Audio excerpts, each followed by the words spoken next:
Welcome learners to my YouTube channel Padhailikhaizone. Let us talk about control and coordination in human beings. So the very first system which take care of coordination in human beings is endocrine system. As we discussed earlier that there are two agencies which work for control and coordination in human beings. The very first one is endocrine system. So this endocrine system basically takes care of slower body processes, the processes which are relatively slower. Talking about the example, this is the cell growth, or we can say the growth of the cell. Okay, I mean when we see a small kid growing into big adult, it does not happen overnight, right? It is not an overnight process. So it takes time. So it is a relatively slower process.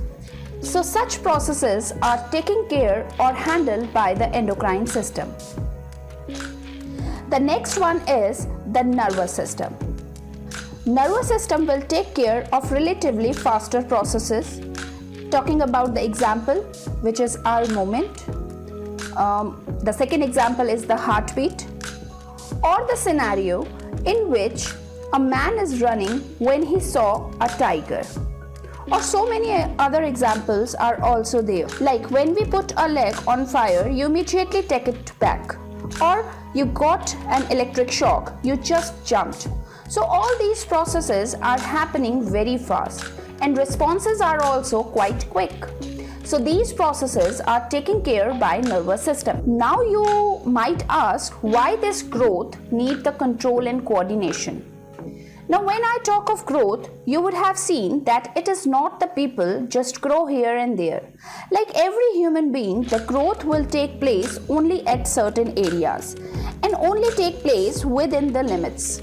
For example, our fingers will grow up as we grow up from child to adult. Now fingers are grow but in certain limits and only grow in a specific location. So everything will grow in a proportion. Means each and every cell knows how much it has to be grown. So growth is also controlled and it happens only at specific places in a specific pattern. So control and coordination also works in growth. So this endocrine system together with nervous system take care, control and coordination in human beings. Now talk about endocrine system and after we will discuss about nervous system. So endocrine system of human beings. So this system will talk about chemical coordination in human beings. You might be wondering, this system will talk about the chemicals. Why is it named endocrine? Okay, here we will see that there are some chemicals which are produced inside the body of human being. And those chemicals actually help to coordinate between many organs. So all endocrine glands together form endocrine system. So now you got the name, okay? Endocrine system got their name from endocrine glands. So this is going to be new term for you, endocrine glands. Now before you get to know what are endocrine glands, it is very much needed that you must know what are glands. What actually are glands? Now let us try to understand glands. So glands are the organs that synthesize and secrete substances either into blood or apical surface. Now the question arises in our mind, what is apical surface? Okay, I have already told you that what are glands? They will produce substances. Now how they produce that? We will talk about that. So they will synthesize, they will manufacture some substances and then they will release those substances into the blood. So either they can release directly into the blood or into the apical surface. Now talking about the apical surface, it is a surface of plasma membrane that faces inwards to the lumen. So it is the surface of the plasma membrane which faces towards the lumen. Now the question is, what is this lumen? So lumen is nothing but the inside space of any cellular component. For example, you would have spoken about cell, right? So when we were studying cell, we saw that every cell has a nucleus and different cell organelles. which are present in the cytoplasm. So outside they have the plasma membrane. So this is the plasma membrane. So outer membrane is the plasma membrane, and apical surface is the surface of the plasma membrane which faces inside or inward the lumen. So this empty space is the lumen, and the surface of the plasma membrane which faces towards the lumen is known as apical surface. So that means there are two types of glands. How many glands are there?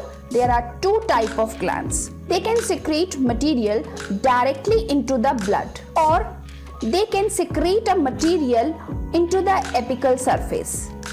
That means it directly secrete it into some cells, right?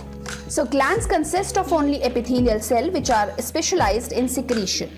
So what do these glands actually do? They selectively take up some materials from the blood. So blood is something which is flowing throughout the body, and blood contains so many different things. So from the blood, it will selectively choose the certain material and take it up. And when it will process those material and produce certain chemicals. So what are those chemicals? These chemicals are secreted into the blood or into the apical surface of cellular compound, right? Let us look at some of the example of glands like sweat gland, oil gland, mammary gland. These are some of the examples. Why I have taken these examples? Because we can easily relate them with gland. Sweating in hot, sunny day. You generally sweat. It is a watery substance over to your skin. From where does it come? It comes from sweat glands. So there are a specific type of glands which produce some substance and secrete them. As same oil glands. You would have seen that many people complain that I have oily skin. Generally it happens with ladies. Generally you would look at your face, you feel oily. So from where does the oil comes? From oil glands. Oil glands are often known as sebaceous glands. Similarly, mammary glands. You would have seen that in case of human beings that a small kid feed on mother's milk. So from where does the milk come into the breast of female? Again, with the help of mammary gland. Milk is the secretion of mammary gland actually. There are some of the examples of gland. Understood? Glands are organs which synthesize some material and secrete them. Now there are two ways by which they can secrete some substances. Either it directly into the blood, or one is they can secrete them on the apical surface of a cellular organ. So I think some idea is clear about glands. The question is, what do glands secrete? I told just now that they secrete chemicals, right? What are these chemicals actually?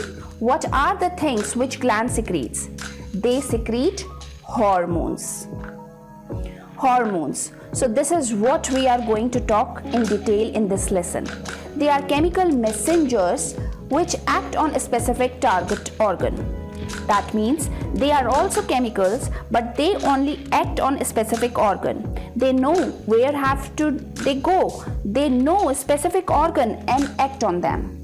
So we will talk about function and uses of hormones. What are the substances they secrete? They secrete enzymes. Enzymes, what are enzymes? Enzymes are the biomolecules made up of bioproteins. They actually accelerate the rate of chemical reaction occurring inside the body.